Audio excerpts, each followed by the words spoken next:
Hello दोस्तों, स्वागत है आपका अपने यूट्यूब चैनल रीडिंग वायर में। दोस्तों, हम हिंदी साहित्य में भक्ति काल के महत्वपूर्ण प्रश्नों को डिस्कस कर रहे हैं और आज हम 35 क्वेश्चनों को डिस्कस करेंगे।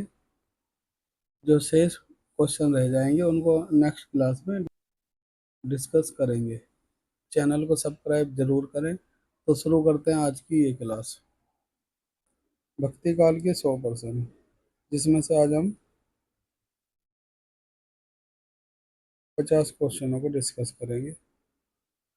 15 क्वेश्चन पहले वाली क्लास में हो चुके हैं। आज देखेंगे क्वेश्चन नंबर 16 से। भक्ति काल को हिंदी साहित्य का स्वर्ण काल कहा जाता है। प्रश्न 17। भक्ति काल की दो प्रमुख शाखाएं सगुण और निर्गुण। ठीक है। Question number 18। भक्ति काल के प्रमुख कवियों में कबीरदास, तुलसीदास, सूरदास, नंददास, कृष्णदास, परमानंद दास, कुंभन दास, चतुर्वेद और गोविंद स्वामी, गदाधर भट्ट, मीराबाई, श्री भट्ट, व्यास जी, रसखान और चैतन्य महाप्रभु शामिल हैं। Question number 19। भक्ति काल की प्रमुख रचनाओं में पद्मावत और रामचरितमानस शामिल हैं। Question number 20। भक्ति आंदोलन की शुरुआत दक्षिण भारत के अलवार और नयनार संतों ने की थी। आगे चलते हैं। Question number 21। शंकराचार्य, इनका समय 788 से 820 ईसा ईस्वी था। इन्होंने स्पार्त संप्रदाय की स्थापना की और अद्वैतवाद का सिद्धांत प्रतिपादित किया। प्रश्न नंबर 22। रामानुजाचार्य, इनका समय था 1017 से 1137। इन्होंने विशिष्टता द्वैतवाद के मत के सबसे प्रसिद्ध प्रतिपादक ये थे। इस मत के साथ वैष्णव संप्रदाय भी जुड़ा हुआ है। Question number 23। निम्काचार्य, इनका समय था 1109 से 1162 तक। निम्काचार्य भारत के प्रसिद्ध दार्शनिक थे जिन्होंने द्वैतवाद दर्शन का प्रतिपादित किया।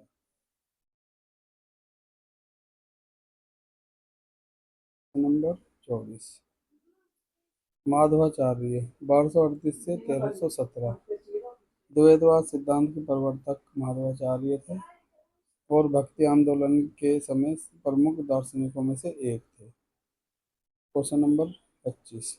रामानंद, इनका समय 1400 और 14 से 70 ईस्वी तक था। रामावत संप्रदाय के संस्थापक थे। इनके गुरु का नाम राघवानंद था। उन्होंने जो ग्रंथ की रचना की उनका उसका नाम था चिंतामणि और राम रक्षा। और आरती कीजिए हनुमान लला की, ये रामानंद जी ने ही लिखा था। कबीरदास जी का समय 1398 से 1494 तक था। कबीरदास जी हिंदी के साहित्य के निर्गुण भक्ति शाखा के प्रमुख कवि थे। कबीरदास जी का जन्म सन 1398 में लहतारा निकट काशी में हुआ था। इनका लालन पालन पोषण लीनू और नीमा नामक जोला दंपति ने किया था। कबीरदास जी का विवाह लोई नामक स्त्री के साथ हुआ था, जिनसे उनकी दो संतान हुई। कबीरदास जी का वाणी संग्रह, इनका वाणी संग्रह था साखी और सबद रैमिनी। इन्होंने तीन रचनाएं मुख्य रूप से की थी। कबीर कबीरदास जी का रहस्यवाद, डॉक्टर राम कुमार वर्मा ने लिखा है। कबीर मीमांसा, डॉक्टर रामचंद्र तिवारी ने लिखी है।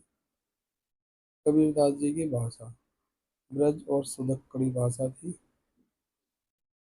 कबीर की भाषा पंचमेल खिचड़ी, ये कहा है डॉक्टर श्याम सुंदर शर्मा ने।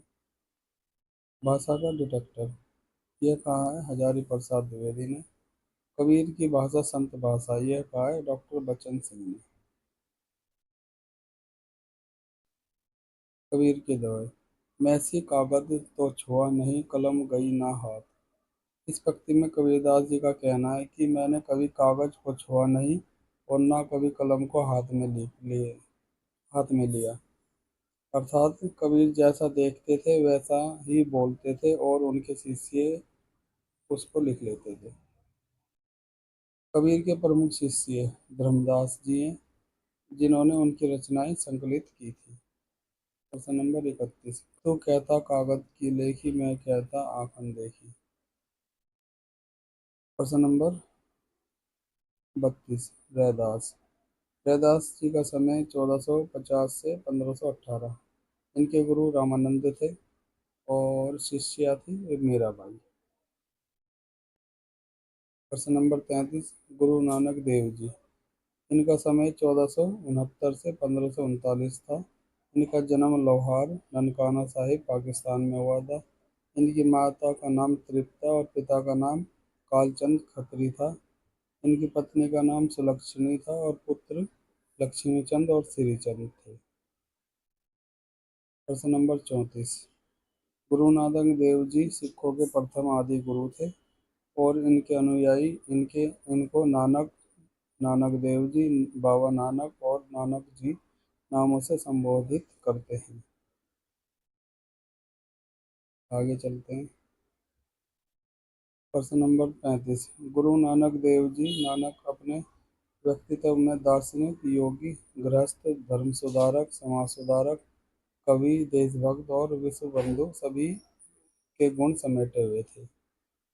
गुरु नानक देव जी सिख पंथ के प्रवर्तक थे और बाबर के समकालीन थे। गुरु नानक देव जी की रचनाएं हैं जपू जी, अंसारी दीवार और रहीदास। आगे चलते हैं। प्रश्न नंबर 38, धर्मदास। कबीर की रचनाओं को बीजिक में संकलित किया था धर्मदास जी ने। प्रश्न नंबर 39, वाल्मीकि रामायण को हिंदी में रूपांतरित किया था विष्णुदास जी ने। प्रश्न नंबर 40, तुलसीदास। इनका समय था 1531 से 1623। इनकी प्रमुख रचनाएं हैं दोहावली ब्रजभाषा में, गीतावली ब्रजभाषा में, रामचरितमानस अवधी में, कवितावली ब्रजभाषा में,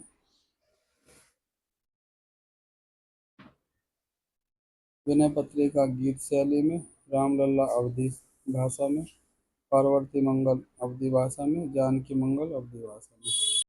चिश्ती संप्रदाय। चिश्ती संप्रदाय सूफीवाद का एक आदेश है। इसकी खास बातें यह है। चिश्ती संप्रदाय की शुरुआत ख्वाजा मोइनुद्दीन चिश्ती ने की थी। इस संप्रदाय का पालन मुख्य रूप से भारत और अफगानिस्तान में किया जाता है। प्रश्न नंबर 44, चिश्ती संप्रदाय के लोग गरीब और अमीर दोनों लोगों का सम्मान करते हैं।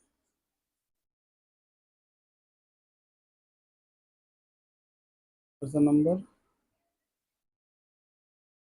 45, यह संप्रदाय प्रेम, सहिष्णुता और खुलेपन पर जोर देता है। चिश्ती संप्रदाय के अनुयायी कुरान में बताए गए नियमों का पालन करते हैं। प्रश्न नंबर 47, कव्वाली इस संप्रदाय की एक मुख्य विशेषता है। प्रश्न नंबर 48, चिश्ती संप्रदाय की शुरुआत पश्चिमी अफगानिस्तान के हेरात के पास से मानी जाती है। प्रश्न नंबर 49, अबू इशाक शमी ने इसकी स्थापना लगभग 930 ईस्वी में की थी। प्रश्न नंबर 50 और लास्ट क्वेश्चन है, ख्वाजा मोइनुद्दीन चिश्ती का जन्म ईरान में 1141 में हुआ था। तो दोस्तों ये थे आज के 35%। चैनल को सब्सक्राइब एंड लाइक ज़रूर करें और अपने दोस्तों को भी शेयर करें। मिलते हैं अगली वीडियो में। Thank you.